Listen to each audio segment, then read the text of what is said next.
Government corruption has never been more prevalent or caused more harm. It's why extremism is on the rise. It's why the financial gap between the haves and have-nots has never been wider. And it's why our planet is at risk of an extinction level tragedy. That's why I need your help to keep exposing the truth about the rot on both sides of the aisle. Become a supporter or a friend of the show today by clicking on the coffee link in the description box below. Friends of the show join me on a Zoom hangout once a month, and you guys can ask me any questions you want, and I can get to know you better. But the most important reason to help is to keep the show alive. Together, we can and will save our country and our planet. Thanks in advance and enjoy the show. Hey everyone, welcome to the show. I have an update to share about two of Trump's Capitol insurrectionists. It's time for an episode of Where Are They Now? Matthew Bledsoe was arrested.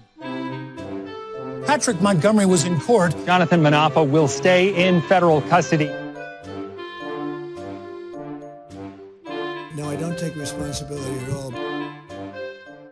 So friends, Patricia, Todisco, and Marissa Suarez are both 33 years old and New Jersey residents.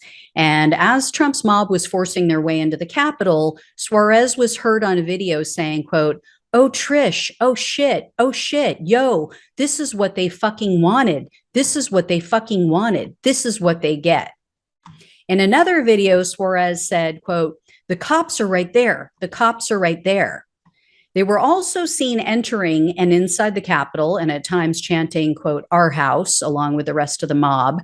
And the two captured a lot of the mob's crimes on video. So they were present when it happened and witnessed it firsthand.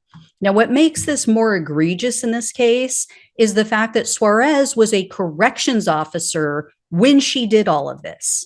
However, she was fired following her arrest. And at one point during the day, while they were in the Capitol, the two women split up. So Todisco was seen in the office of Senator Jeff Merkley. Suarez was not.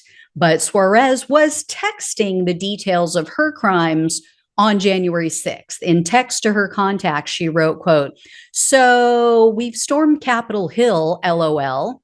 We're inside. Everyone stormed the Capitol, LOL. We're inside, ha, ha, ha." And, quote, "On our way back, shit got violent, so we left." She continued to text and implicate herself on January 7th. She wrote, quote, "When we found out Pence fucked us, we all stormed the Capitol building and everyone forced entry and started breaking shit. It was like a scene out of a movie." She also shared videos with her contacts, and she detailed the timeline of her and Todisco's actions, including, quote, "After I took this video, Trish and I went all the way up.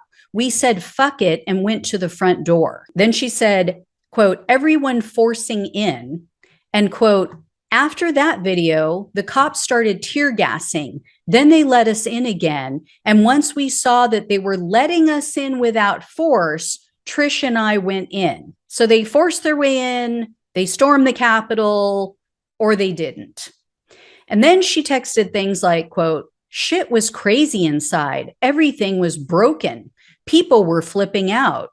And quote, "The cops were spraying people when we went in, so we were coughing like crazy shortly after that, LOL." So which was it?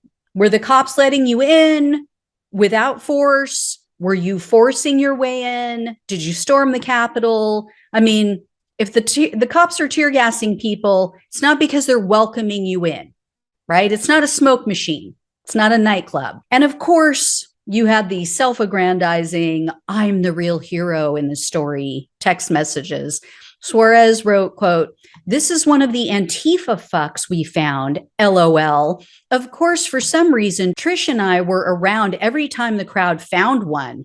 I actually saw a kid getting ready to throw a Jack Daniels bottle with some shit in it at the cops, and I started flipping out on him. And then I informed some of the military guys, and they handled him." So when she thought the guy was Antifa, she flipped out. She stopped him from attacking the officers. But when it was Trump supporters being violent, destroying the Capitol, attacking officers, she was totally cool with that. Yeah. So they were each arrested on January 22nd of last year, and they were charged with obstructing an official proceeding entering a restricted building or grounds, 2 counts of disorderly conduct, entering certain rooms in a Capitol, and parading or demonstrating in a Capitol. Both Todisco and Suarez were allowed to plead down to the parading charge earlier this year. They were each facing up to 6 months in jail, 5 years of probation, and $5,000 in fines. Be prepared to be pissed off. I'm just going to let you know up front. Their attorneys requested probation only, but the prosecutor argued for jail time due to the fact that they were celebrating with the mob. In addition, the prosecutor said that Suarez especially should have known better, telling the judge, quote, Ms. Suarez's law enforcement training made her keenly aware of the dangers posed that day.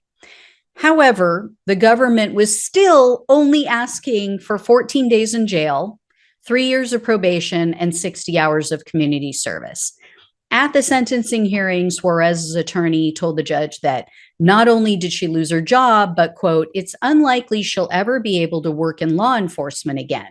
He also noted in the sentencing memo that her marriage ended, this is Suarez, her marriage ended in November of 2021 because she believes that her husband was the one who turned her into the FBI. And Suarez and Todisco both spoke at their hearings, and journalists who were there said that they were both very emotional. They said Suarez was fighting back sobs as she spoke, and Todisco's voice was shaking. So Suarez told the judge, quote, I just want to say how sorry I am. I know what I did was wrong, and I think everything that has happened so far is a huge deterrent. I am not a threat to any society. I'm not violent. I've done everything I'm supposed to do in my entire life.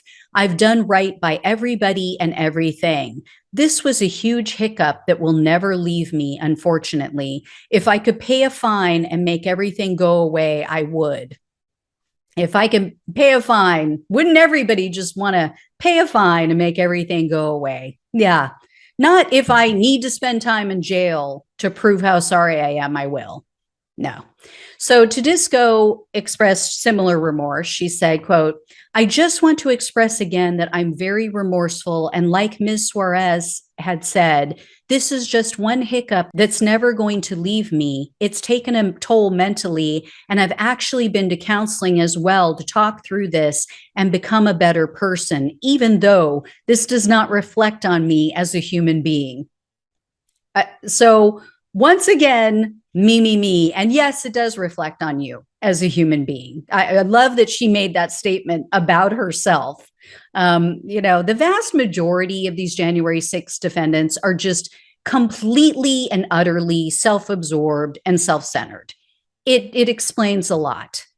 Unfortunately, Trump stooge Dabney Friedrich presided over this case. She's one of the very few January 6 judges who wrongfully believes that she can't impose a split sentence of both jail time and probation for these petty crimes. I will say she did give the prosecutor some grief about their failure to request a fine in these cases. After she asked why they hadn't requested a fine, Judge Friedrich said, quote, I'm just curious. The government doesn't seem to be seeking that where it could, and I don't understand that, given the cost of these investigations and the cost to the Capitol. In the end, though, the judge sentenced each of them to only 36 months of probation, 60 hours of community service, a $2,000 fine, and a $500 restitution fee. I'm glad to see the $2,000 fine added, but these women are still clearly as selfish as the day that they entered the Capitol illegally. Even the corrections officer, to my knowledge, said nothing about the officers who were injured or the officers who took their lives due to head trauma. Not about the 150 officers that were left bloodied and battered with sometimes life-altering permanent injuries. As I said the other day, selfish is as selfish does. So I'll let you know when and if I hear more. Thanks so much for watching and listening. Take care, and I'll talk with you soon.